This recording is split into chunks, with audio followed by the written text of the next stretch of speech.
उलमाए ज़बील एहतराम, खुसूसियत के साथ गुले गुलजार अशरफियत, हाज़रीन अहले सुन्नत व जमात, अस्सलामु अलैकुम व रहमतुल्लाहि व बरकातुहू।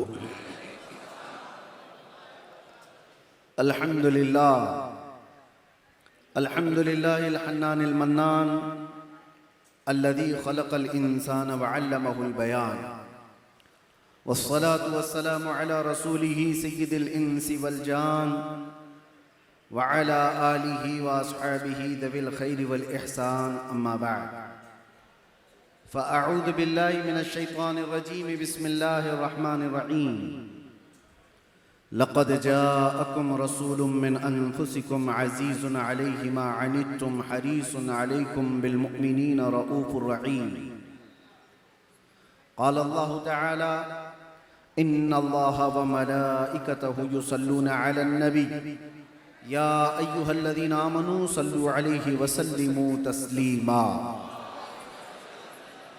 अल्लाहुम्मा सल्लि व सल्लिम अला सय्यिदिना मुहम्मदिन तनहल्लु बिहिल उक़द व तनफ़रिजु बिहिल कुरब व तुक़ज़ा बिहिल हवाइज व तुनालु बिहिर रग़ाइब व हुस्नुल ख़वातिम व युस्तस्क़ल ग़मामु बिवजहिहिल करीम व अला आलिहि व सहबिहि फ़ी कुल्लि लम्हतिन व नफ़सिन बिअददि कुल्लि मालूमिन लक। सदक़ल्लाहु मौलानल अज़ीम।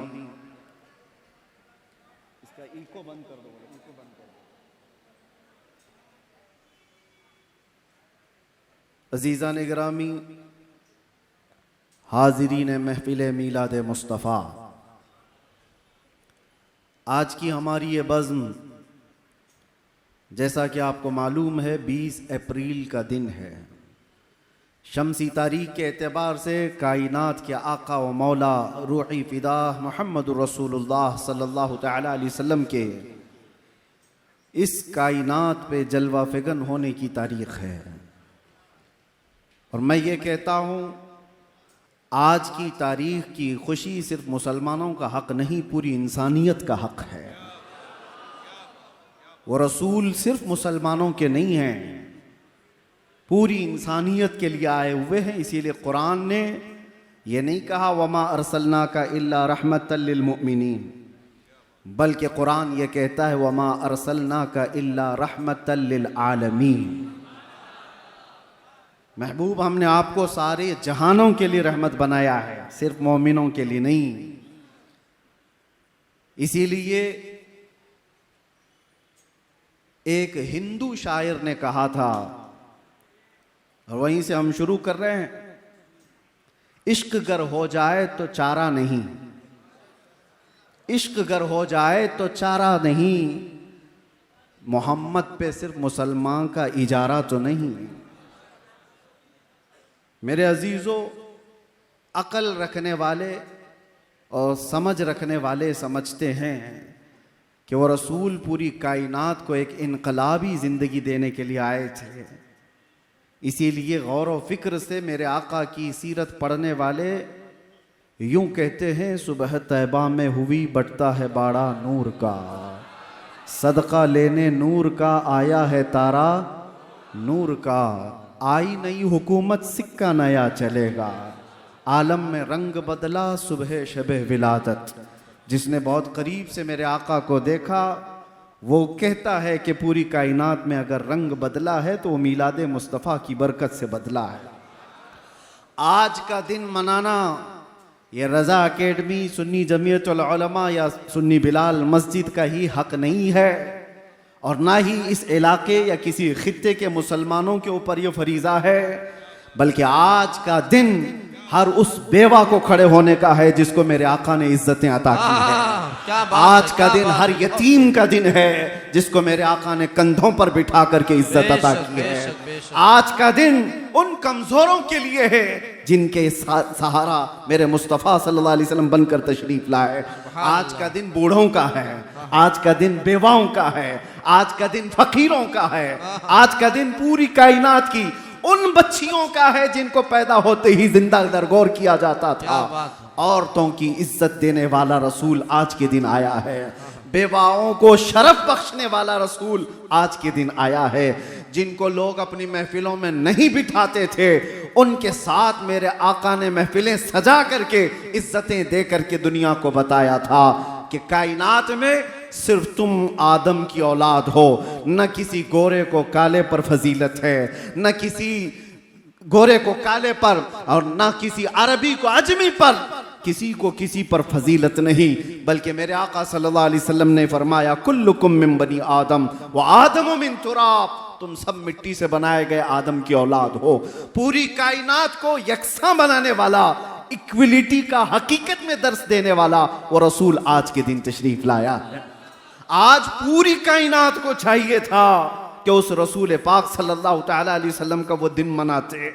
ये तास्सुब की निगाहें, ये तास्सुब के चश्मे जिन्होंने पहने वो हुजूर से दुश्मनी करने लग गए, वरना हकीकत तो ये है मेरे अजीजों, गैर मुस्लिमों ने भी जब पढ़ा है, अंग्रेज मुअर्रिख है, उसने लिखा है पूरी कायनात में इंसान को इंसानियत क्या है पता चली है तो ये 20 अप्रैल के बाद पता चली है। ये हमने नहीं कहा, अंग्रेजों की लिखी हुई तारीख है। उस रसूल पाक सल्लल्लाहु तआला अलैहि वसल्लम के आने के बाद एक दो मैदान में नहीं, दुनिया के हर मैदान में इनकलाब आया।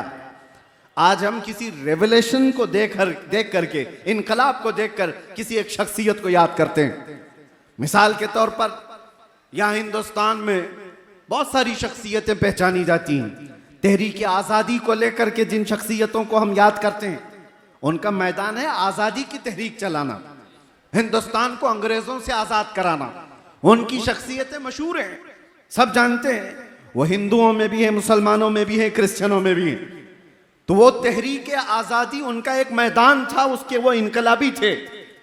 कुछ वो लोग हैं जो जिहालत से निकाल करके इल्म के मैदान में एक इनकलाब लाने की कोशिश करते रहे। कुछ वो हैं जो बादशाहत को ख़त्म करके डेमोक्रेसी को लाना चाहते थे, जमहूरियत को, वो उनकी इनकलाबी शख्सियत है। कुछ वो हैं जो कम्युनिज्म को लाए। दुनिया का एक एक मैदान है जिसमें उन्होंने इनकलाब लाया। ये सिर्फ कायनात में तने तनहा मोहम्मदुर रसूलुल्लाह की जात है जो पैदा होने से लेकर कब्र में जाने तक इंसान की हर जरूरत में इनकलाब लाकर दिखाया। जब मेरे आका मदीने में तशरीफ लाए थे तो सिर्फ 6 लोगों को लिखना आता था, सिर्फ 6 लोग कलम पकड़ना जानते थे। 10 साल के बाद जब मेरे आका दुनिया से तशरीफ ले जा रहे थे तो 80,000 लोगों को लिखना आ चुका था। इल्म का इनकलाब इस दुनिया में इससे बड़ा कौन लाया है? मेरे अजीजों, एक सहाबी हैं, इनकलाब की बात आई है तो कहते या रसूल अल्लाह सल्लल्लाहु तआला अलैहि वसल्लम, ज़माने जाहिलियत की हमारी 2 चीज़ें ऐसी हैं जिसको याद करके हमें हंसी भी आती है और रोना भी आता है। कुछ बातें ऐसी हैं जिनको याद कर हम हंसते हैं, कुछ बातें ऐसी हैं जिनको याद कर हम रोते हैं। उस सहाबी ने जब ये कहा, मेरे आका सल्लल्लाहु तआला अलैहि वसल्लम पूछते हैं कौन सी बातें जिस पर तुम रोते हो और जिस पर तुम हंसते हो? वो सहाबी कहते हैं हंसने की बात तो ये है कि हमें अक्ल और शऊर नहीं, हमको किसने पैदा किया और हमारा राज़िक कौन है, हमारा खालिक कौन है, इसका शऊर नहीं था। तो हमने अफवाहों पर यकीन करते हुए अपने अपने खुदा बना लिए थे। आटे के खुदा बनाते थे और आटे का खुदा बनाकर सफ़र में भी लेकर के चलते थे। तवज्जो चाहता हूँ। और वो साहबी कहते हैं जब रास्ते में कभी खाना ख़त्म हो जाता तो हमारे खुदा का कभी हाथ तोड़ के खा लेते थे। आटे का तो था, खाने की चीज़ थी। कभी पैर तोड़ के खाते और ज़्यादा भूख लगे तो गर्दन भी तोड़ के खा लेते थे। वो खुदाओं के साथ ये हश्र करते थे। वो साहबी कहते हैं आज जब हमें ये बात याद आती है तो हंसी आती है कि हम जिसकी इबादत करते हैं उसी को तोड़ के खाते भी थे। और दूसरी बात वो साहबी कहते हैं या रसूल अल्लाह सल्लल्लाहु अलैहि वसल्लम, वो बातें जो याद करके हमें रोना आता है। वो कहते हैं मेरे खुद की 5 बेटियां पैदा हुई हैं और हर बेटी को मैंने कब्र खोद करके दफन कर दिया। आखिरी बेटी बड़ी हो गई थी।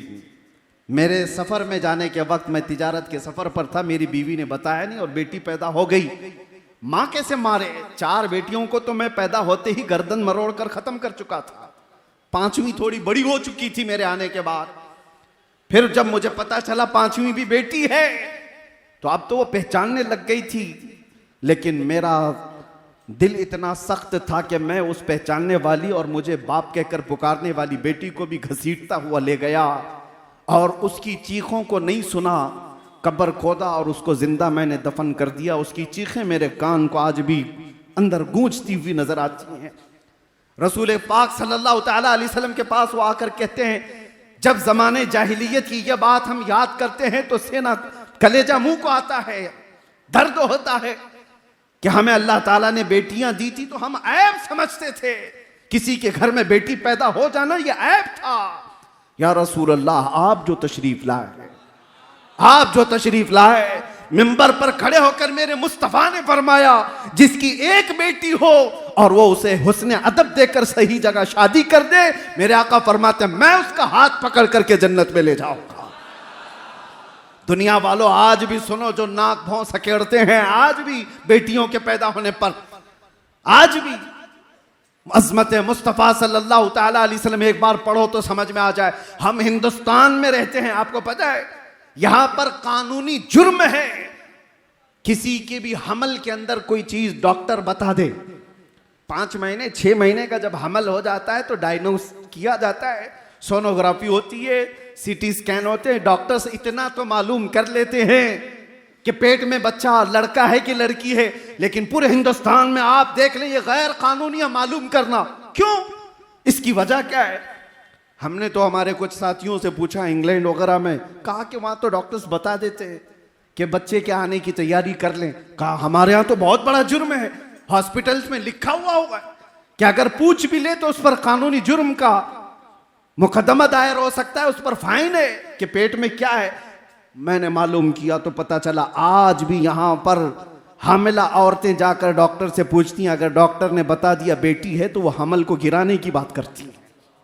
आज भी ये इस तरक्की याफ्ता दौर में जब ये बातें हैं, कानून क्यों है आज कि हमल के अंदर जो चीज मौजूद है पेट के अंदर बताना गैर कानूनी क्यों है? इसलिए कि आज भी वो मानसिकता के लोग मौजूद हैं जो पेट में बच्ची को पाते ही 5 महीने और 6 महीने का हमल अबॉर्शन करा दिया जाता है, गिरा दिया जाता है। और आज से 1400 साल पहले इस नहुसत को मेरे आका ने कदमों से रौंद दिया था। और एक नहीं, आपको यह भी मैं बताऊं, रसूल करीम सल्लल्लाहु तआला अलैहि वसल्लम के लिए एक बड़े दानिश्वर ने क्या खूब कहा, हुजूर बेटों के भी बाप हैं, हुजूर बेटों के भी बाप हैं, लेकिन बेटियों के बाप रहना सुन्नत, बेटों का बाप होना सुन्नत। होना और रहने में फर्क है। हुजूर बेटों के बाप तो हुए, लेकिन सारे 3 बेटे मेरे आका के पैदा हुए और बचपन में इंतकाल कर गए। लेकिन बेटियां 4 हुई और चारों जवान हुई और चारों जवान शादियां भी हुई। तो हुजूर की सुन्नत यह बताई गई, बेटियों का बाप रहना सुन्नत। मेरे आका सल्लल्लाहु तआला अलैहि वसल्लम ने दुनिया को यह मिजाज दिया जिसको तुम गला घोंट करके दफन कर दिया करते थे। यह हकीकत में बेटियां तुम्हारे लिए अजाब नहीं है। एक बार मेरे आका किसी जगह से गुजर रहे थे, एक सहाबी कहते हैं रात का वक्त था, एक घर पर बहुत तेज रोशनी आसमान से उतरती दिख रही थी। वो रोशनी है जो साहब बसीरत देखते हो। आसमान से किसी खास घर पर ही नूर का उतरना, रोशनी का आना देखा जा रहा था। उस सहाबी ने कहा, या रसूल अल्लाह सल्लल्लाहु अलैहि वसल्लम, इस एक घर पर ये रोशनी का मंजर कैसा दिखता है? मेरे आका ने क्या फरमाया, जाओ उस घर वालों से मालूम करना, 2 में से कोई एक चीज होगी उस घर के अंदर, 2 में से एक चीज होगी, या तो किसी यतीम बच्चे की परवरिश हो रही होगी या आज ही उनके घर में बेटी की पैदाइश हुई होगी। साहबी कहते जाकर मालूम किए तो उनके घर में बेटी की विलादत हुई थी। ये रहमत आलम सल्लल्लाहु तआला अलैहि वसल्लम ने बताया। आज हिंदुस्तान में मैं फख्र के साथ कहता हूं, हम उस रसूल के शहदाई हैं जिसने औरतों को वो बुलंद मकाम दिया। 1400 साल के बाद भी तुम नाक रगड़ करके भी अपनी बहनों को उस मकाम तक नहीं पहुंचा सकते। आज के जमाने में फिर मैं कहता हूं, ये कुत्ते हैं जो औरतों की इज्जत की बात करते हैं। कोई अपनी बहन को आज इज्जत देने वाला नहीं। ये वो तरक्की याफ्ता दुनिया है जहां आज भी एप्स्टीन फाइल खोले जा रहे हैं। औरतों की इज्जत पर डाका डालने वाले अगर औरतों की इज्जत की बात करें तो ये शर्म की बात है। ये ऐसी शैतान है जो फजर की नमाज की बात कर रहे हैं। इनके मुंह से औरतों की इज्जत अच्छी नहीं लगती है ही नहीं। रियल में जो इज्जतें दी हैं मेरे आका ने दी हैं। और शादी भी मेरे आका ने फरमाई तो सबसे पहले 25 साल की उम्र में 40 साला बेवा खदीजतुल कुबरा से निकाह फरमाया, जब औरतों को बेवा होना भी एक अपशगुन कहला जाता था। आज भी है, आज भी। हम तो बहुत बदल चुके, लेकिन यहां तो सती की रस्म भी थी। हिंदुस्तान में सती की रस्म भी हुआ करती थी। शोहर अगर मर जाए तो औरत को साथ में जला दिया जाता था, उससे जीने का हक नहीं था। थोड़ा अपग्रेड हुआ जमाना तो फिर यह कहा गया कि चलो उसको जलाया नहीं जाएगा, जंगलों में छोड़ दिया जाए। अब और अपग्रेड हुआ तो इतना कह दिया गया कि ठीक है, बनाओ संगार, सब निकाल दिया जाए, किसी एक खास जगह में उसको रख दिया जाए। विधवा को कहीं अच्छी महफिलों में आने ना दिया जाए। कोई भी महफिल में आएगी तो अपशगुन है, काम बुरे हो जाएंगे। ये दुनिया का तस्वुर था। औरत का बेवा होना क्या उसके हाथ में है? क्या वो अपने इख्तियार से बेवा बनी है? किसी का शौहर कभी भी मर सकता है, उसका उसमें क्या कसूर है?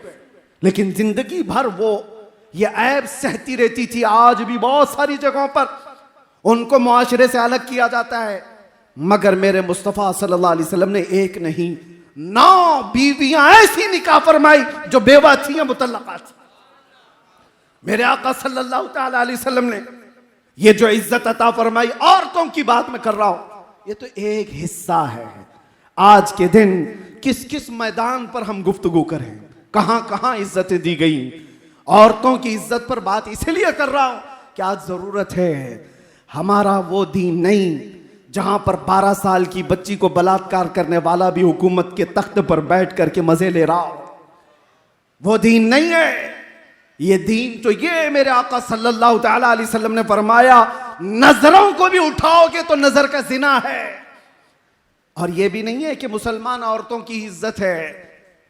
इस्लाम हर एक बेटी की इज्जत को वैसे ही समझता है जैसे मुसलमान बेटी की इज्जत है। ऐसा नहीं है कि जिना का अजाब, जिना की जो सजा है सिर्फ मुसलमान लड़की से करने पर जिना की सजा है।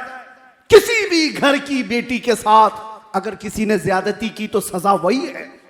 वो चाहे हिंदू की बेटी हो, चाहे वो यहूदी की हो, चाहे ईसाई की बेटी हो। ये इस्लाम ही है जो सारी बेटियों को एक सम्मान देता। यहां पर तफरीक नहीं है, इज्जतों की बात आए और मुसावात का दर्स देने वाला वो रसूल आज के दिन तशरीफ लाया है। औरतों को तो चाहिए था कि आज के दिन मेरे आका सल्लल्लाहु तआला अलैहि वसल्लम की अजमत के नारे लगाती। ये वो औरतें हैं जो आज भी 5 जेवर सब औरतों के यहाँ अक्सर पाए जाते हैं ना, देखे होंगे आप। गले में नेकलेस, दोनों हाथों में चूड़ियां, दोनों पैरों में पायल, तकरीबन सब औरतें पहनती हैं।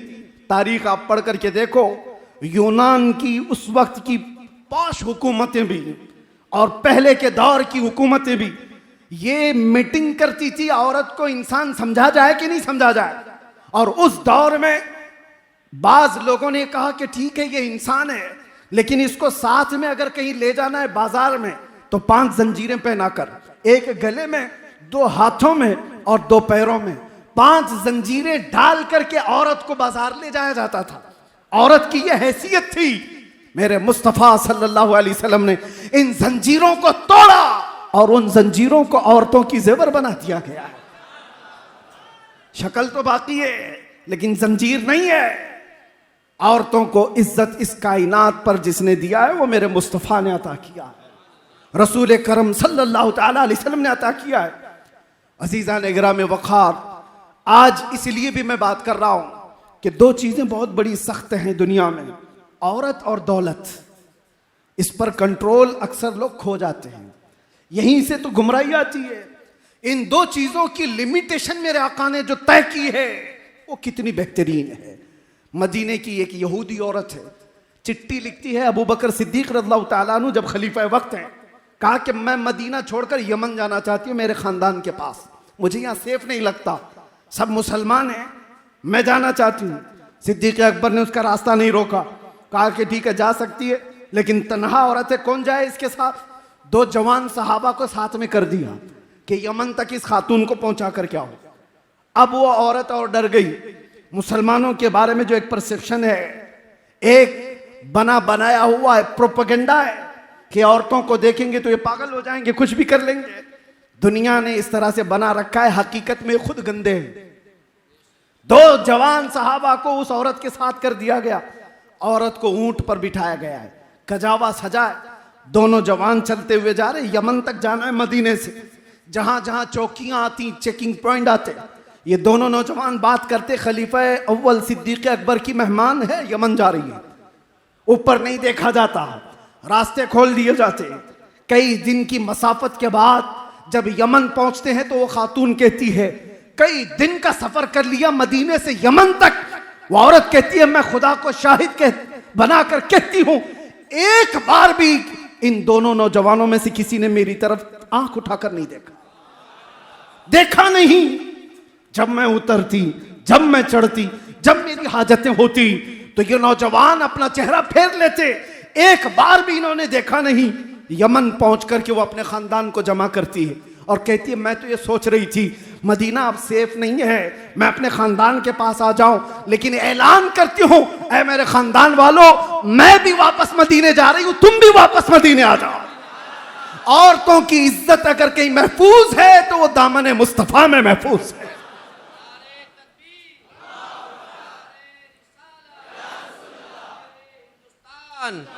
मेरे अजीजों, ये सिर्फ और सिर्फ बेटियों की बात जहां तक है, ये इनकी इज्जतों की बात, हदीसें पढ़ो आपको पता चले। बेटी होने पर मेरे आका ने शफाअत की बात फरमाई। बहन हो तो फरमाया उसकी गायबाना भाई के हक में दुआएं ऐसी कबूल होती हैं जैसे काबे के पास कबूल होती हैं। माँ हो तो उसके कदमों में जन्नत है। बीवी हो तो एक लुकमा उसे खिलाया तो सदक़े का सवाब। औरत को हर मकाम पर वो इज्जतें दी गई। नबी आखिर ज़मान सल्लल्लाहु तआला अलैहि वसल्लम ने आखिरी जो अल्फाज वफात के वक्त जो बयान फरमाए उसमें भी ये जिक्र है, मिल्के यमीन अस्सलात, वो मिल्के यमीन। मिल्के यमीन किसको कहते हैं? जो तुम्हारे मातहत रहने वाली औरत। मेरे आका ने फरमाया उनका ख्याल रखना, उनके साथ ज्यादती ना हो, उनके साथ जुल्म ना हो।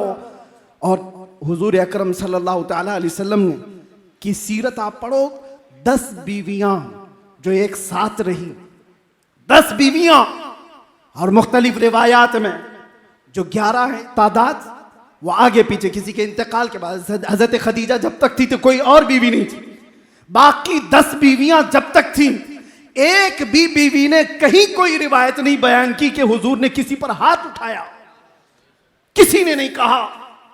हुजूर पाक सल्लल्लाहु तआला अलैहि वसल्लम ने सख्त मिजाज के साथ उनको तकलीफ दी हो कभी नहीं। रसूल करीम सल्लल्लाहु तआला अलैहि वसल्लम 10 बीवियों के साथ जो मुआशरती जिंदगी गुजार करके दिखाए हो, यहां तो 2 बीवियां रख नहीं पाता कोई। और वैसे भी हमारे ऊपर इल्जाम है कि 4 वाले हैं, मियां एक नहीं संभलती, 4 की बात की है। लेकिन रहमत आलम सल्लल्लाहु तआला अलैहि वसल्लम ने औरतों जैसी फितरत और सिफत जिसके अंदर है, अरे सब औरतों के अंदर एक नस्वानी सिफत सबके अंदर होती है। वो उम्महातुल मोमिनीन थी, रसूलुल्लाह की बीवियां थी, लेकिन थी तो औरत। और हदीसों में इसका जिक्र भी है। हजरत आयशा की बारी में हुजूर सल्लल्लाहु तआला अलैहि वसल्लम उनके घर हैं। हजरत ज़ैनब दूसरी बीवी हैं, उन्होंने गोश्त का एक ऐसा सालन बनाया जो हुजूर को बहुत पसंद था। उन्होंने सोचा आज मेरे घर में हुजूर तो आएंगे नहीं, बारी आयशा के घर है। थोड़ा सा सालन उन्होंने अपनी खादिमा को दे करके भेजा, आयशा के घर रसूलुल्लाह सल्लल्लाहु अलैहि वसल्लम, ये सालन हुजूर को पसंद है, पहुंचाओ। औरत होती है, खादिमा लेकर के आई। हजरत आयशा ने पूछा ये कहां से आया? कहा ज़ैनब के यहां से, कोनी मार के गिरा दिया। आज मेरे पास है रसूलुल्लाह, और मेहमान नवाजी जियाफत जो कुछ भी होगी वो आयशा के घर से होगी। मुख्तसर सी ये छोटी मोटी बातें हैं, औरतों के अंदर तो होती ही हैं। अरे 2 के दरमियान मसावात करना एक बड़ा चैलेंज होता है। मेरे मुस्तफा ने 10 बीवियों के साथ मसावात करके कायनात को दिखाया। ये कौन कर सकता है? जो रहमत आलम हो। ये वही कर सकता है जो रियलिटी में कहता भी हो और करता भी हो। दुनिया को औरतों के हुकूक बताने वाला खुद कभी बीवी ना रख सकता हो, और वो दुनिया को पाठ पढ़ा रहा है औरतों की इज्जतों के लिए। एक बात आप समझ करके चले, इस्लाम रियलिटी की बात करता है, हकीकत की बात करता है। औलाद की बात जहां तक आए, मुस्तफ़ा करीम सल्लल्लाहु ताला अलैहि वसल्लम ने औलाद के लिए जो फरमाया, और उसके अलावा मसावात की जहां तक बात आए, मैं कुल मिलाकर के आज के दिन की एक अजमत बताऊं। आज के दिन बहुत सारे इनकलाब आए, इल्म का इनकलाब, इंसानों के उरूज और इर्तिका का इनकलाब, जिहालत से निकालने का इनकलाब, बुराइयों से बाज लाने का इनकलाब।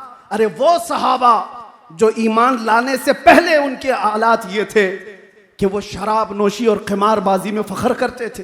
50-50 साल पुरानी शराब जमा करके पीने का रिवाज था। 50 साल पुरानी शराब नशा ज्यादा करती है, लेकिन एक फरमाने रसूल था जिसने उनकी जिंदगियां बदल डाली। हजरत अनस कहते हैं, मैं कहबा खाने में लोगों को शराब प्यालों में भर करके दिया करता था। एक शाम ऐसी आई कि मदीने में ऐलान हुआ, अल्लाह के रसूल ने फरमाया, मुसलमानों आज से शराब हराम हो गई। सिर्फ ऐलान हुआ, जैसे ही आवाज गूंजी मदीने की गलियों में, जिसके हाथ में प्याला था वो वहीं से पटक दिया, जिसके घर में मटका था उसने तोड़ दिया। वो एक दिन था, मदीने की सारी नालियां शराब से बह रही थी। एक फरमाने रसूल ने उनकी जिंदगियां बदल डाली। इनकलाब, मेरे अजीजों, यहां रुक करके मैं इस इनकलाब पर थोड़ी सी बात और करना चाहूंगा। वो सहाबा से आपकी मोहब्बत है या नहीं? हम अहले ईमान है, उस सहाबा से हमारी मोहब्बत, उस रसूल से मोहब्बत ना होती तो यहां आते भी नहीं आप। उस रसूल से आपको बेपनाह मोहब्बत है।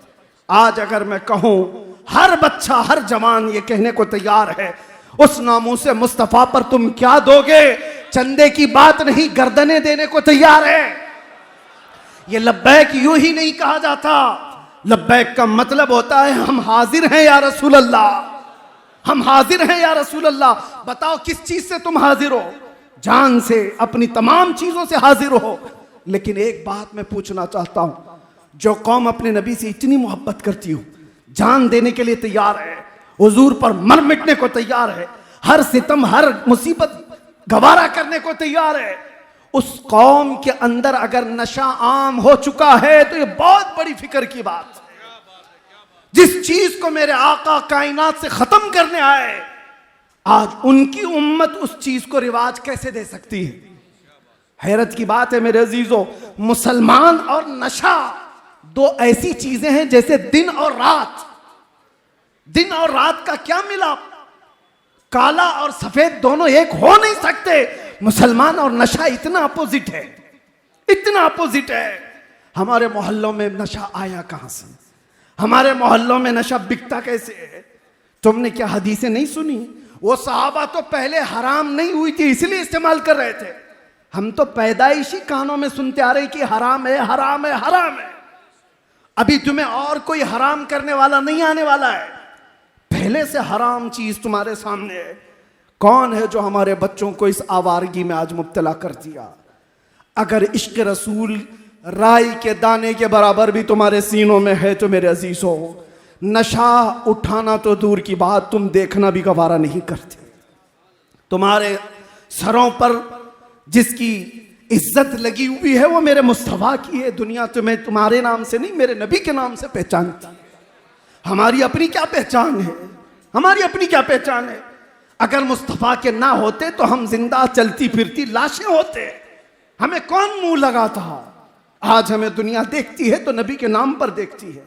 इस नाम का इतना तो भरम रख लेते, इस नाम की इतनी तो लाज रख लेते कि मुस्लिम मोहल्ले में कम से कम नशा नहीं आता।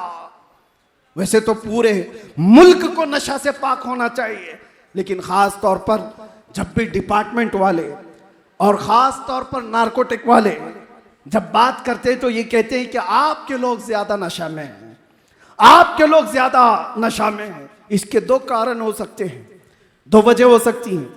एक तो जल्दी पैसा हासिल करने के लिए हर आदमी बहक जाता है, और दूसरा एक सोची समझी साजिश के तहत ये पूरे के पूरे खित्ते को नशा में मुब्तला किया जाता है। क्योंकि ये छुपी हुई चीजें नहीं है, किसी चलते फिरते आदमी से भी पूछ लो तो वो नशा का अड्डा बता देता है, यहां मिलता है, यहां बिकता है। हालात तो ये है आज। तो जब चलते फिरते आदमी को मालूम है, तो हुक्कामे वक्त जो पावर रखते हैं क्या उनको नहीं मालूम? सब मालूम है। तो फिर कौन है जो इनको नशे में मुब्तला कर रखा है? एक चीज ये समझ में आती है, दुनिया इनको अच्छी तरह से पहचानती है। ये आम लोग नहीं है, ये आम लोग नहीं है, ये मोहम्मद अरबी के शेर हैं। इनको नशा में इतना सुलाओ कि उठने की हिम्मत ना हो। जिस दिन ये उठ गया तो अच्छे अच्छों का सोना हराम कर सकता है। नहीं उठना चाहिए, नहीं उठना चाहिए। तुम्हें इस तरह से आज पूरी दुनिया में, सिर्फ नशा यहां नहीं है, सऊदी भी मुब्तला है इसमें। अरब की कई कंट्रीज ऐसी हैं जहां सब मुब्तला है, और बगैर किसी पावरफुल जरिए के ये चीज नहीं होती। हजरत इतनी फिक्र के साथ मुझसे कह रहे थे कि दिल दर्द करता है जब अपने बच्चों को नशा में देखते हैं। और जिस इलाके में ये आप लोग हैं, हजरत यहां पर हैं, ये इलाका तो मशहूर से मशहूर होता जा रहा है, मशहूर से मशहूर होता जा रहा है। अजीजा ने गिराम वक़ार, अगर मुस्तफ़ा करीम सल्लल्लाहु अलैहि वसल्लम से राई के दाने के बराबर भी मोहब्बत रखते हो, बाज आ जाओ आज के दिन। इसलिए मैं कह रहा हूं कि तुम बर्बाद हो जाओगे तो तुम ये समझते हो कि किसको क्या पड़ी है। नहीं, मेरे आका तुम्हारे कदमों में कांटा भी चुभे तो उसका दर्द महसूस करते हैं। मेरे आका को दर्द होता है। अगर अपने नबी को कोई ईजा देना चाहता है तो क्या कोई ऐसा हिम्मत वाला आदमी है यहां पर जो रसूलुल्लाह को ईजा देना चाहता हो, मेरे आका को दर्द देना चाहता हो? हर जुमेरात को हमारे आमाल मेरे आका के सामने फरिश्ते पेश करते हैं। तुम्हारे सबके आमाल, हमारे सबके आमाल पेश किए जाते हैं। फलां बिन फलां ने पूरे हफ्ते में क्या क्या किया है, हमारे आमाल पेश होने वाले हैं। और हुजूर फरमाते, मैं सबको उनके बाप के नाम से पहचानता हूं, सबको पहचानते हैं मेरे आका। जो बच्चे गलत रवि में मुब्तला हुए, मेरी उनसे मुअद्दबाना इल्तिमास, मुझे छोटा समझो, जिस तरह से भी समझो, आज उठो, एक इनकलाब लेकर के आओ। आज उठो, एक रेवोल्यूशन लेकर के आओ। दुनिया आज भी तुम्हारी तरफ देख रही है कि बदलोगे तो तुम ही बदल सकते हो। तुम ही ने बदला था इस कायनात को, आज फिर बदलाव आएगा तो तुम्हारे जरिए से आएगा।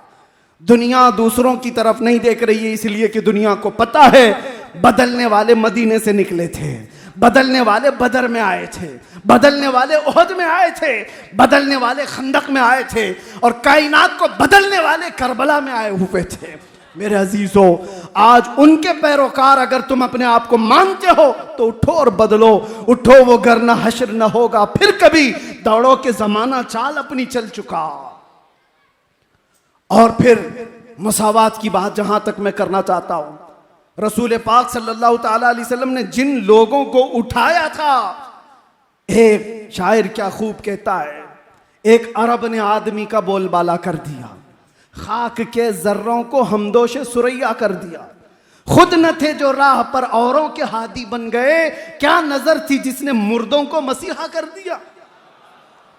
मेरे आका सल्लल्लाहु ताला अलैहि वसल्लम ने उठाया है। आज के दिन की जो सबसे बड़ी बात मैं कह रहा था वो ये, 20 अप्रैल को वो रसूल तशरीफ लाया है जिसने इंसानों को उनकी हकीकत से आशना कराया है। तुम इंसान हो तो कैसे जियो, जानवरों की तरह नहीं। दुनिया तुम्हें जंगली बनाना चाहती है। हम देख रहे हैं बहुत सारे जंगल से छूटे हुए यहां पे भी आए हुए हैं, यहां पे मतलब दुनिया में हमारे माशरे में आए हुए हैं। उनको देखकर लगता नहीं इंसानी शक्ल है। इंसानों की तरह जीना सिखाया मेरे आका ने, इंसान को इंसानियत से आशना कराया। सबसे बड़ा पैगाम है। जाहिर सी बात है, आप इंसान हैं, चाट कर तो नहीं खाते जमीन पर। आपके सामने चावल डाल दिया जाए, दाल डाल दिया जाए और कहा जाए चाट के खाओ, आप कहेंगे मैं बकरी कुत्ता थोड़ी ना हूं, मुझे प्लेट में दो, हाथ उठा करके खाऊंगा। तो इतना तो आपको पता है इंसान इस तरह से खाता है, इंसान वैसे नहीं खाता। तो मेरे आका ने यह भी बताया, इंसान इज्जतों का मुहाफिज है, कुत्तों और गधों की तरह जिना नहीं करता बाजारों पर। वो जानवर हैं, उनके यहां रिश्ते नहीं होते। जो गधा जिस गधी को पाले, जो कुत्ता जिस कुतिया को पाले, उनके यहां अक्ल और शऊर नहीं। लेकिन इंसान भी अगर उसी सिफत में जीना चाहता है तो मैं समझता हूं ये जंगल के राज की तरह जानवरों की तरह जीने का सलीका दिया जा रहा है। मेरे मुस्तफ़ा ने वो सलीका नहीं दिया। आज पूरी दुनिया को एक रिवाज दिया जा रहा है। ये कॉमन बातें, क्या मौलवियों की बात सुनते हो? आओ नंगे हो जाओ, आओ नंगे हो जाओ बाजारों में, तुम भी नंगे हम भी नंगे। आप क्या समझते हैं? आपको ये जो सोशल मीडिया चलाने के लिए दिया जा रहा है, मुफ्त में दिया जा रहा है। कभी आपने सोचा फेसबुक, व्हाट्सएप, इंस्टा और न जाने कितने ऐसे, ये स्नैपचैट, ये जो सोशल साइट्स है, एक दूसरे को चैट करने के लिए सबसे रीढ़ की हड्डी माने जाते हैं। इसका कोई सब्सक्रिप्शन चार्ज नहीं, 1 रुपया भी नहीं लिया जाता, 1 रुपया भी नहीं। अरे अगर कोई एजुकेशन लेना है, आपको कोई कोर्स करना है, इंटरनेट में भी बहुत सारे एप्लीकेशन ऐसे हैं जो वो चार्ज लेते हैं सब्सक्रिप्शन का, मंथली आपको फीस देना पड़ता है। वहां पर तो फीस देना। ये चैटिंग के जितने ऐप हैं क्यों खुले आम मुफ्त दिए जाते हैं? आप हर चीज एक दूसरे से शेयर करो, नंगी तस्वीरें भी भेजो, नंगी तस्वीरें देखते भी रहो। मेरे अजीजों, ये माइंड प्रोग्रामिंग है। मेरे आका सल्लल्लाहु अलैहि वसल्लम ने 1400 साल पहले फरमाया था, एक दौर आएगा जब तुम देखोगे कि इंसान रास्तों पर ऐसे जिना करेंगे जैसे कुत्ते और गधे जोड़ा खाते हैं। और सुनो, सबसे ताज्जुब की बात, मैं हदीस पढ़ रहा था, रोंगटे कांपने लगे। मैं सच बता रहा हूं। हुजूर फरमाते हैं उस जमाने का सबसे शरीफ आदमी कौन होगा पता है? सबसे शरीफ आदमी, हुजूर फरमाते हैं उस आखिरी जमाने में सबसे शरीफ आदमी वो होगा जो जिना करते हुए देख के सिर्फ इतना कहेगा, भाई साहब थोड़ा पीछे चले जाओ। इतना कहेगा वो कि दीवार पीछे चले जाओ भाई, उसको सबसे शरीफ आदमी समझा जाएगा। ये मेरे आका ने आखिरी जमाने की अलामतें बताई। ये दुनिया वो मिजाज दे चुकी है। आज कोई मौलवी बोले इन नौजवानों को तो सब उस पे बरस पड़ेंगे। कौन से जमाने के मौलाना हो आप? क्या लड़कियों से बात करना कोई ऐब की बात है? एक नहीं, हम 70 लड़कियों से रोज बात करते हैं, रोज छोड़ते हैं। दुनिया ने तुम्हें इसकी आदत डलवा दी। ये इतना नॉर्मल कर दिया गया, कॉमन कर दिया गया कि किसी की इज्जतें कुछ नहीं होती। और फिर मैं कहता हूं तुम अपनी बहनों की इज्जत की फिक्र क्यों करते हो जब दूसरों की बहनों पर रात की तारीकी में डाके डालते हो? क्यों अपनी बहनों की इज्जत की फिक्र? बल्कि वो दौर भी आ जाएगा जहां से दुनिया शुरू हुई थी। मेरे अजीजों, अब वो दौर भी तुम देखोगे कि बहनों को खुद ही लोग बाजारों में ला देंगे। बाप अपनी बेटियों को खुद लेकर के आएगा बाजार में। हमने मिस्र में देखा है, आज से तकरीबन 17 साल हो गए मैं आकर के भी, उस वक्त जब अभी सोशल मीडिया का दौर नहीं था, दरियाए नील पर नाचती हुई लड़कियां, ताज्जुब होता कि उधर से गाड़ी गुजर जाए तो आंखें बंद कर लें। लेकिन किसी साथी ने कहा कि ये तवाइफ नहीं है, ये नाचने वालियां नहीं है, ये फैमिली के साथ आई हुई लड़कियां हैं, उनके माँ बाप सामने बैठे हुए हैं। हैरत होती है, बाप लेकर के आता है। और ये किसी मैं अरे गैर मुल्क की बात नहीं कर रहा, मुसलमान मुल्क की बात कर रहा हूं। हमने बगदाद में, इराक में भी ये सारे हरकतें होती हुई देखी है कि अब जमाना नंगा हो जाएगा। और इस तरह से तुम्हें आज मशहूर कर दिया गया कि तुम नेकियों को सुनना भी नहीं चाहते। आज कोई भी मौलाना कहे तो उसको फौरन बंद कर दो। अरे इसका मत सुनो। कोई चुटकुले सुनाने वाला हो, शादियों की बात करने वाला, औरतों की बात करने वाला, उसको वायरल करो, खूब सुनो उसको। मजेदार मुफ्ती है, मजेदार मौलवी है। लेकिन तुम्हें जिना से अगर कोई रोके, तुम्हारी आंखों की पाबंदी की बात करे, पुराने ख्यालात वाला आदमी है। अजीजा ने गिरामी, आपसे मैं ये कहता हूं, तुम जिस इस्लाम की बात करते हो वो इस्लाम नहीं है। ये मेरे आका का इस्लाम तो ये था, मेरे आका का इस्लाम तो ये था कि नबी पाक सल्लल्लाहु ताला अलैहि वसल्लम के सहाबा जिस मुआशरे में रहते बरसों हो जाते, उन्होंने भाभियों को नहीं देखा था। बरसों हो जाते, अपने सगे भाई की औरत को नहीं देखा। और आज हम जिस इस्लाम की बात कर रहे हैं, अभी अगर नारा लगाओ कोई भी इस्लाम जिंदाबाद, तो देखो छत गूंजने लग जाए, दीवारें गूंजने लग जाए। इस्लाम जिंदाबाद के मस्जिद में जिंदाबाद, तुम्हारी शादियों की महलों में क्या हो गया इस्लाम को? कहां है इस्लाम? तुम्हारी बीवियों पर इस्लाम जिंदाबाद नहीं, तुम्हारी बेटियों पर इस्लाम जिंदाबाद नहीं। तुम्हारी माओ पर इस्लाम जिंदाबाद नहीं। हम किसी शादी में जाने से अब घबराने लग गए, डरने लग गए। अक्सर ऐसा होता है, हम अपनी शक्ल शबात देखते, या ये उलमा भी होते होंगे, मियाँ हमको पर्दा करके जाना पड़ता है, बाकी पर्दे वाली तो सब खुले होती हैं। मर्दों को, उलमा को पर्दे में लेके जाया जाता है क्योंकि यह सब नंगी है। वो बात करती है फातिमा तो ज़हरा की, दिल पर चोट लगती है। मेरे आका की वो दुख्तरे नेक अख्तर लगते जिगर, जिसका जनाजा भी किसी ने नहीं देखा, उससे निस्बत जोड़ने की बात करती हैं हमारी बहनें आज। और हद तो ये है, उस रसूलुल्लाह की बेटी के पर्दे का हाल ये है, हदीस मुबारक है, क़यामत के दिन लोग तो नंगे उठाए जाएंगे, लेकिन उस महशर के मैदान में भी एक आवाज आ रही होगी फरिश्तों की तरफ से, या अहले महशर गद्दू अबसारकुम फइन्न फातिमा बिन्त मोहम्मद तमर्रु इलल जन्ना।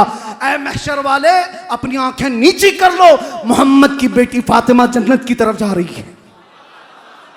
उस दिन भी ऐलान होगा। और हमारी औरतें हों, उनसे निस्बत जोड़ने की बात करती हैं। ये बेहयाई का दौर। आज इस इनकलाबी दिन पर मेरा ये पैगाम है, मेरे आका सल्लल्लाहु अलैहि वसल्लम ने जिस नुक्ते पे हमें छोड़ा था, आओ उस नुक्ते पर। मेरे आका करीम सल्लल्लाहु तआला अलैहि वसल्लम दुनिया से जाने से पहले एक मर्तबा ऐसा हुआ कि रोए मेरे आका ने। हुजूर से सैयदना अबू बकर सिद्दीक ने पूछा, या रसूल अल्लाह सल्लल्लाहु अलैहि वसल्लम, गम किस बात का? मेरे आका फरमाते हैं, अभी मेरे पास दुनिया आई थी, उसने कहा मेरा मालो मता ले लो, मैंने ठुकरा दिया। दुनिया ने कहा मेरा हुस्न जमाल कबूल कर लो या रसूल अल्लाह, एक से एक लड़कियां आपकी खिदमत में होंगी। हुजूर फरमाते मैंने ठुकरा दिया, मुझे तेरे हुस्न जमाल की भी हाजत नहीं, तेरे दौलत और माल की भी नहीं। तो दुनिया मुझे ये कह कर के गई, या रसूल अल्लाह, आज आपने मुझे ठुकराया, लेकिन आपके बाद आपकी उम्मत ऐसा नहीं कर सकेगी, वो मुझे ले लेगी, मेरे हुस्न और जमाल में मसरूफ हो जाएगी, मेरे दौलत और माल में गर्क हो जाएगी। हुजूर फरमाते दुनिया की इस बात ने मुझे रुला दिया, दुनिया की इस बात ने मुझे रोने पर मजबूर किया।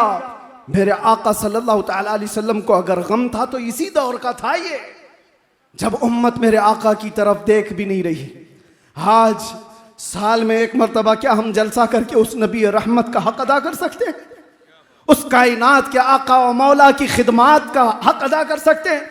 जिंदगी भर सज्जे शुक्र अदा करने के बाद भी मेरे मुस्तफा के निकले हुए आंसू के कतरे का भी हक पूरी उम्मत नहीं अदा कर सकती, पूरी उम्मत नहीं अदा कर सकती। जो ना भूला हम गरीबों को रजा, याद उसकी अपनी आदत कीजिए।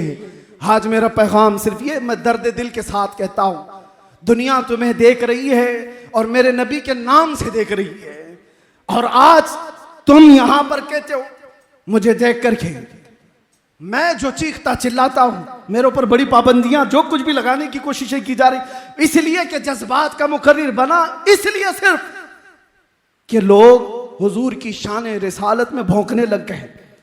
और मैं कभी इसके दर पर्दा सोचता हूं, आखिर ये कुत्ते भौंकने तक आए क्यों? इनको यहां तक का रास्ता दिया किसने? मेरे आका को इन्होंने देखा नहीं, हुजूर को समझा नहीं, सोशल मीडिया उठा करके नबी को गालियां देने लग गए। इनके पीछे जब रीजन तलाश किया जाता है तो ये बदअमल मुसलमान नजर आते हैं, इनको देख करके वो नबी को गालियां दे रहे हैं। मुसलमान ऐसे होते हैं इसलिए इनका नबी ऐसा होगा। मुआज़ल्लाहि रब्बिल आलमीन, क्या आज हमारी जिंदगी इस मोड़ पर आ गई कि हमारी वजह से मेरे नबी की इज्जत पर उंगलियां उठने लग जाए? हमारी जिंदगी आज इस मोड़ पर आ गई कि हुजूर को पढ़े बगैर आदमी गाली देने लग जाए, इसलिए कि मैंने अमल ऐसे दिखाए लोगों को। शराब की बोतल हमारे हाथ में आ गई, नशे के अड्डे पर मैं बैठा, ताश के पत्ते हमारे गलियों में, तो दुनिया फिर ये समझने लगी कि मोहम्मद का पैगाम यही था। दुनिया तुम्हें देख करके नबी को पहचानती है, वो पढ़ती नहीं है, देख करके समझती है।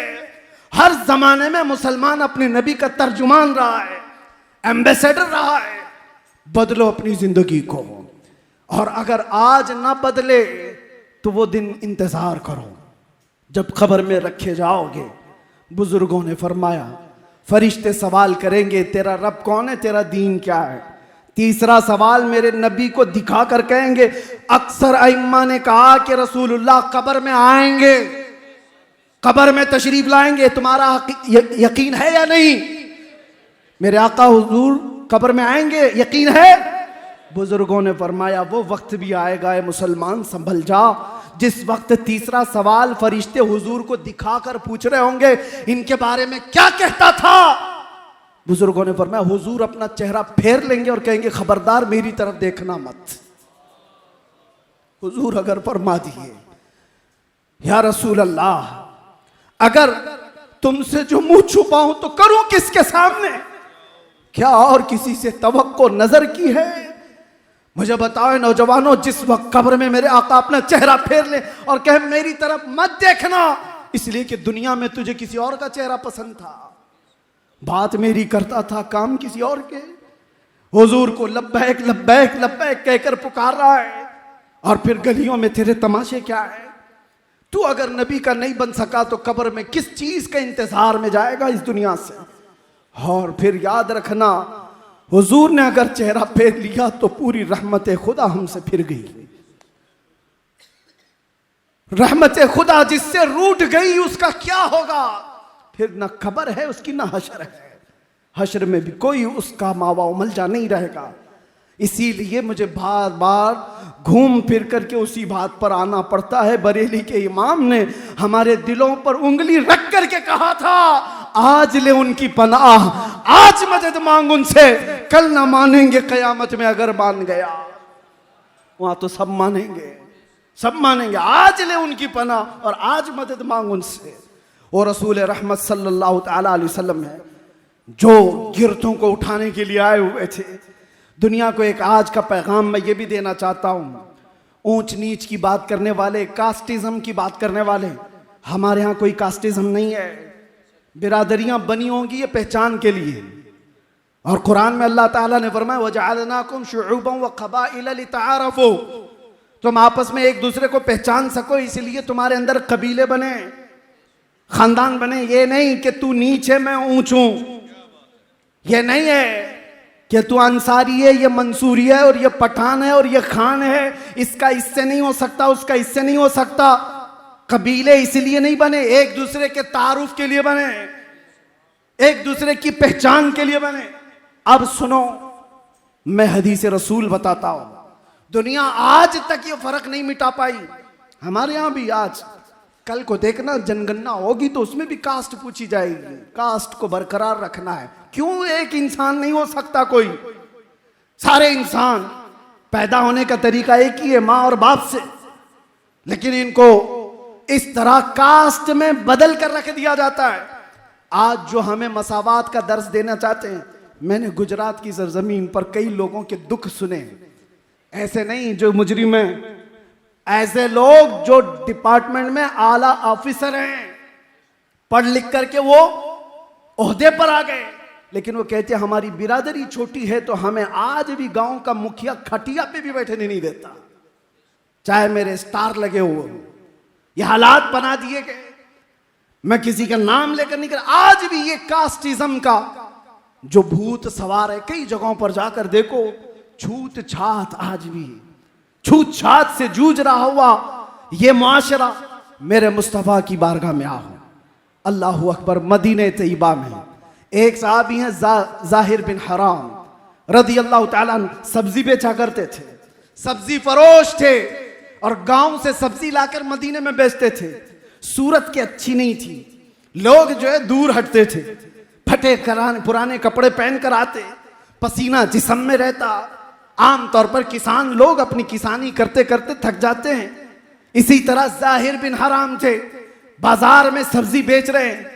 अचानक पीछे से कोई आया और आंखों पर हाथ रख दिया, पूछा पहचानो कौन है?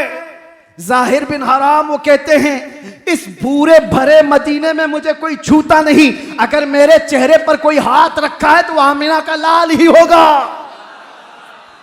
बगैर किसी ताखीर के कहा ये मोहम्मद रसूलुल्लाह के हाथ हैं, और फिर अपने जिस्म को हुजूर के जिस्म से टच करने लग गए, लगाने लग गए। ऐसा नहीं कि मेरे आका हटने लग गए, हुजूर ने भी अपना जिस्म उनको लगा दिया। और उसके बाद हुजूर ने ऐसे ही मदीने की गलियों में, बाजार में जहां ये खड़े थे, ऐलान किया, कौन है जो मेरे गुलाम को खरीदेगा?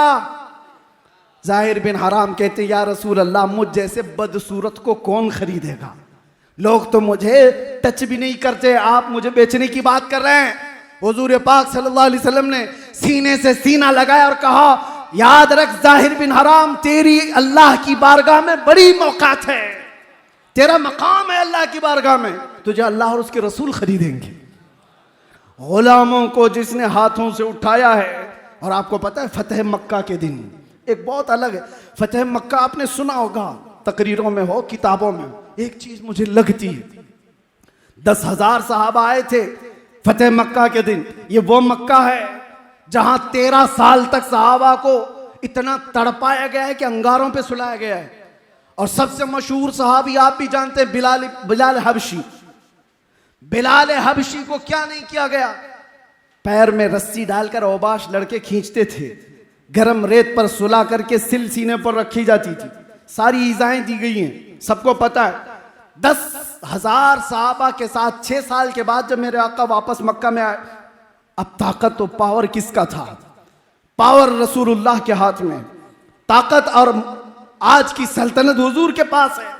सारे मक्का में लोग भागे भागे फिर रहे थे जान बचाकर, क्योंकि उन्हें मालूम था, और सहाबा भी जोश में आए हुए थे।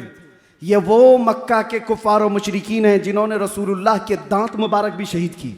ये वो लोग हैं जिन्होंने अमीर हमजा का कलेजा चबाया है। ये वो लोग हैं जिन्होंने सूली पर चढ़ा करके हमारे सहाबा को मुसला किया है, कान नाक आंख काटे। बदर देखा, उहद देखा, खंदक देखा, उसके बाद सबर कहां से आता? लेकिन फतेह मक्का जिस दिन हुई, मेरे आका तशरीफ लाए, साहबा कह रहे थे कि आज तो बदले का दिन है, गोश्त के छितड़े उड़ाने का दिन है। हुजूर ने उसको बदल करके कह दिया। साहबा कह रहे थे अल यौम यौमुल मलहमा, हुजूर ने फरमाया अल यौम यौमुर रहमा, आज के दिन रहम करने वाला दिन है। इज़हबू अंतुम मुत्तलका, जाओ तुम सबके सब आजाद हो। एक साहबी आए, कहा या रसूल अल्लाह, सबको यकीन नहीं हो रहा है, कहाँ जाएंगे सब? हुजूर ने फरमाया जो मेरे दादा अब्दुल मुत्तलिब के घर में जाएगा वो अमान में है। फिर हुजूर ने फरमाया जो अबू सुफियान के घर में जाए वो अमान में है, जो हरम में आए वो अमान में है। कई घरों का हुजूर ने नाम बताया। अब ये वाकया बताने का जो मेरा मकसद है, सुनो तो बच्चों। आखिर में एक सहाबी पूछते हुए आए कि बहुत सारे हरम में नहीं आ पा रहे, बहुत सारे अब्दुल मुत्तलिब के घर नहीं जा पा रहे, बहुत सारे अबू सुफियान के घर नहीं जा पा रहे, उनके लिए कोई अलग पैगाम है? अल्लाह अकबर। अब मेरी इस गुफ्तगू का मतमह नजर, मकसूद नजर, हुजूर ने ऐलान फरमाया किसी रास्ते पर एक डंडा लगाकर झंडा गाड़ो बिलाल हबशी के नाम का, बिलाल के नाम का झंडा। कहा कि ये क्या होगा? कहा जो इस झंडे के नीचे आएगा उसको अमान दी जाएगी। अरे वहां सिद्दीक अकबर भी थे, फारूक आजम भी थे, उस्मान गनी, हैदर कर्रार, बड़े अजिल्ला साहबा हैं। लेकिन फतेह मक्का के दिन एक झंडा बिलाल हबशी के नाम का लगाया गया और कहा गया आ जाओ, इसके नीचे जो आएगा वो अमान। दुनिया को मेरे आका ने बताया जिसको तुम पैरों में डाल करके खींचते थे रस्सियां, जिसको सीने पर सिल रख करके इज़ाएं देते थे, आज तुम्हें अगर अपनी जान बचानी है तो उसके झंडे के नीचे आना होगा। और तुमने जिसको गुलाम गुलाम गुलाम कहा था, आज वो तुम्हारी जानों का मुहाफिज झंडा लेकर खड़ा है। गुलामी से मेरे आका ने नजात दी थी। ये इसीलिए मैंने शुरू में कहा खाक के जर्रों को जिसने हमदोश सुरैया कर दिया। रसूल करीम सल्लल्लाहु तआला अलैहि वसल्लम ने इंसानियत की बराबरी का जो ऐलान फरमाया, आप देखें। एक साहबी हैं अदी बिन हातिम, वो कहते हैं मैंने देखा मेरी बहन आई और कहने लगी, हातिम ताई के बेटे हैं, बहुत पैसे वाले मालदार, उनकी बेटी हुजूर पाक के पास आई, उनकी बहन अदी बिन हातिम की, यानी हातिम ताई की बेटी मुसलमान हुई और अपने भाई से कहती, भाई जाओ, इसी में खैर है, वो बादशाह हो कि रसूल हो, उनकी पैरोकारी कर लो, उनसे अच्छा आदमी मैंने देखा नहीं। अदी बिन हातिम कहते हैं मैं आया, देखा, उस वक्त क्या बात देखी तवज्जो चाहता हूं। रसूल पाक सल्लल्लाहु तआला अलैहि वसल्लम महफिल में मदीने की एक पागल औरत जिसका जहनी तवाजुन खो गया हो, लोगों से वो बड़बड़ करती रहती, किसी को भी पकड़कर कुछ भी सुनाती। ऐसी पागल औरतों से तो हर कोई दामन बचाता है। वो औरत करीब आती गई और महफिल में आकर के कहा कि ए अल्लाह के रसूल, मैं आपसे बात करना चाहती हूं। पागल औरत है, मेंटल केस जिसका है। और सहाबा बचाने लग गए, हटो। रसूलुल्लाह सल्लल्लाहु अलैहि वसल्लम से सहाबा कहते हैं, या रसूल अल्लाह, ये बदजुबान औरत है, कुछ का कुछ बोल जाती है, कहीं आपकी शान में ये बदजुबानी ना करे, नाज़ेबा कलमात ना कहे। हुजूर ने सहाबा से क्या कहा जानते हो?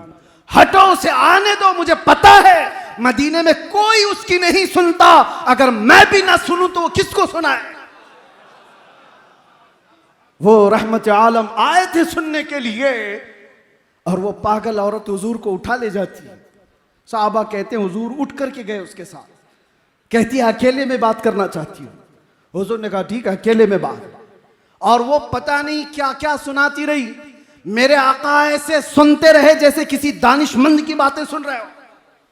एक ही जुमला बार बार, उसे एहसास भी नहीं होने दिया कि वो पागल है।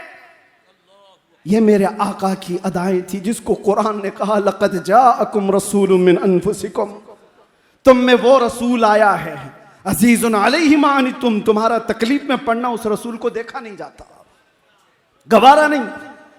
हरीसुन अलैकुम बिल मुमिनीन, तुम्हारे सिर्फ ईमान की तलब रखने वाला, रऊफुर रहीम, निहायत नरमी करने वाला और शफकत करने वाला रसूल आया है तुम्हारे पास। अजीज़ान इकराम वक़ार, कहने को बहुत सारी चीज़ें हैं। आज के दिन का मेरा यही पैगाम काफ़ी है। आप उठो, जिस पैगाम को मेरे आका ने पूरी कायनात में फैलाया, पूरी कायनात में। तुम ख्वाहिशात के पुजारी नहीं हो, तुम माबूदाने बातिल के पुजारी नहीं हो। एक फ़र्क मैं आपको बताऊं, एक फ़र्क। लोग जो है ये समझते हैं बुतों की पूजा करने वाले ये मुशरिक है। एक खुदा को छोड़कर दूसरे खुदाओं की इबादत करने वालों को मुशरिक कहते हैं। लेकिन कुरान ये कहता है साथ में, अरअयत मन इत्तखज़ इलाहहु हवा, ए रसूल क्या आपने नहीं देखा उन लोगों को जो अपनी ख्वाहिशों की इबादत भी करते हैं, ख्वाहिशात को माबूद बना लिया है। नौजवानों, तुम्हारे दिल में जो बात आए उस पर अमल कर लेना जरूरी नहीं होता। रात को तुम्हारा नफ्स उठाए किसी लड़की से बदकारी करने के लिए, तुम ख्वाहिशात के पुजारी मत बन जाओ। तुम रसूल रहमत सल्लल्लाहु अलैहि वसल्लम के पैरोकार हो। याद करना, तुम्हारा रब तुम्हें देख रहा है। यअलमु खाइनतल अयुनि वमा तुख्फी सुदूर, तुम्हारी आंखों की खयानत को भी वो जानता है, तुम्हारे दिल में गुजरने वाले हालात से भी वो बाखबर है। आपको आपका नफ्स दौलत की रेल पेल में ऐसा मसरूफ कर देगा कि तुम्हें न नमाजों का ठिकाना कुछ भी नहीं। मैं एक बात याद करता हूं, हजरत दाऊद ताई बहुत बड़े सूफी बुजुर्ग हैं, उनसे उनके मुरीद ने पूछा हुजूर कुछ नसीहत कर दे। उन्होंने कहा मैं मसरूफ हूं, जुबान खोलते ही नहीं थे दिन भर।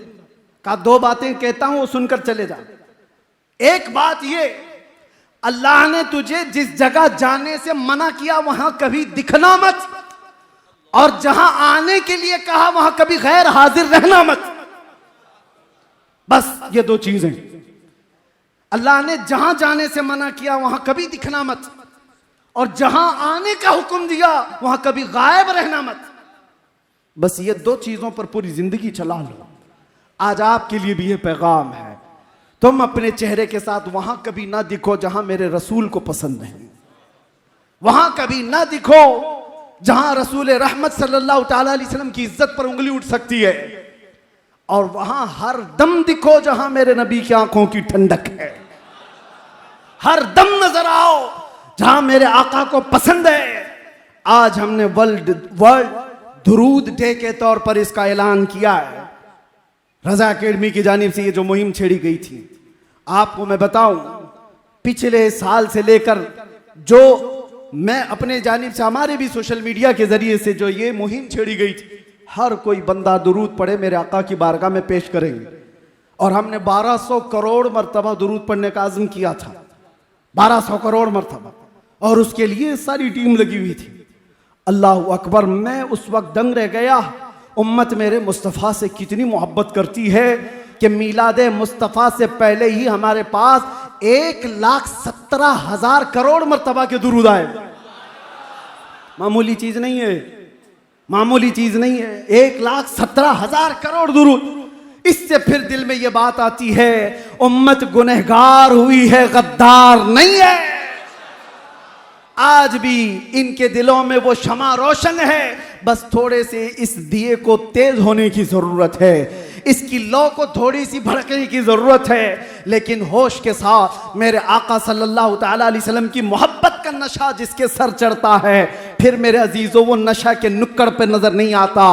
वो नशा है जो धतूरा है, वो नशा है जो अफयूम, चरस, गांजा, कोकीन, अफयूम तुम्हें तुम्हारी इंसानियत से भी बेखबर कर देगा। वहां तो बंदा माँ और बीवी के बीच में फर्क नहीं कर पाता। उस नशेड़ी को देखो आप जो जमीन और आसमान को फर्क नहीं कर पाता। जमीन नीचे ऊपर दिखती है, उसे आसमान नीचे दिखता है। लेकिन इश्क मोहम्मदी में जो सरशार होता है, अरे वो कायनात का इमाम होता है। उसकी जुबान से निकलने वाले अल्फाज, हम चरसियों को भी देखते हैं, अगर मैदान में या रास्ते पे पड़े हुए कुछ बकरे हैं तो लोग उनको देखते नहीं, सुनते नहीं, गुजर जाते हैं, ये चरस के नशे में बकरा है, पता नहीं क्या बोल रहा है। लेकिन इश्क मोहम्मदी में जब कोई बोलता है, ये नशा तो ऐसा है कि सारे कानों को उस बरेली की तरफ फेर देता है और पुकार पुकार कर नशे इश्क मोहम्मदी में सरशार इमाम इश्क मोहब्बत यूं कहता है, सरवर कहूं कि मालिको मौला कहूं तुझे, बागे खलील का गुले ज़ैबा कहूं तुझे, अल्लाह रे तेरे जिसमें मुनव्वर की ताबिशें, ऐ जाने जा मैं जाने तजल्ला कहूं तुझे। उसकी आंखों में कोई और जलवा दिखता ही नहीं, जो दिखता है वो सिर्फ अपने महबूब का जलवा दिखता है। मैं तुम्हें दावत देता हूं, वो नशा तो कर लो एक बार कि जहां नजर उठाओ ये कहने पर आमादा हो जाओ, सर ताब कदम है तने सुल्तान समन फूल, लब फूल, दहन फूल, सकन फूल, बदन फूल, वल्लाह जो मिल जाए मेरे गुल का पसीना, मांगे न कभी इत्र न फिर चाहे दुल्हन फूल। क्या बात रजा उस चमनिस्तान करम की, जहरा है कली जिसमें हुसैन और हसन फूल। और जब लुटाने की बात आए तो एक नशेड़ी को भी हमने देखा, वो माँ के गले से चैन खींच करके अपना नशा तैयार करता है, वो बहन को चाकू मार करके भी पैसे चुराता है। लेकिन इश्क मोहम्मदी में जो सरशार होता है, अल्लाह अल्लाह, वो क्या कुछ नहीं लूटा था। अरे यूं कहता है, या रसूल अल्लाह क्या पेश करूं आपके लिए, जमीनो जमा तुम्हारे लिए, मकीनो मकान तुम्हारे लिए, चुनीनो चुना तुम्हारे लिए, बने दो जहां तुम्हारे लिए। आका सिर्फ इतना ही नहीं, दहन में जुबान तुम्हारे लिए, बदन में है जान तुम्हारे लिए, हम आए यहां तुम्हारे लिए, उठे भी वहां। वो इश्क मोहम्मदी में सरशार किसी को मानता ही नहीं। वो कहता है तो सिर्फ यही कहता है, इसालत कुल, इमारत कुल, इमामत कुल, विलायत कुल, सियादत कुल, खुदा के यहाँ तुम्हारे लिए। ये ताजो कमर, ये शम्सो कमर, ये बागो शजर, ये बरगो शजर, ये तैगो सिपर, ये ताजो कमर, ये हुक्म रवां तुम्हारे लिए। जिना में चमन, चमन में समन, समन में फबन, फबन में दुल्हन, सजाए मिहन पे ऐसे या मनो अमा तुम्हारे लिए। आका मैं ही क्या आपकी सना में, कलीमो नजी मसीहो सफी, खलीलो रजी अतीको वसी, गनी वो अली, सना की जुबान तुम्हारे लिए। और आखिर में ये कहता है, ये दुनिया का ही मामला नहीं है, आखिरत में भी जाओ मेरे महबूब का ही जलवा दिखेगा। सिर्फ और सिर्फ एक ही जलवा दिखेगा जिसकी मोहब्बत में बरेली का इमाम सरशार था। कहता है कयामत के दिन सारी मखलूक ये देखती रहेगी, खलीलो नजी मसीहो सफी, सभी से कहीं कहीं न बनी, खलीलो नजी मसीहो सफी, सभी से कहीं कहीं न बनी। ये बेखबरी की खल्क फिरी कहां से कहां तुम्हारे लिए।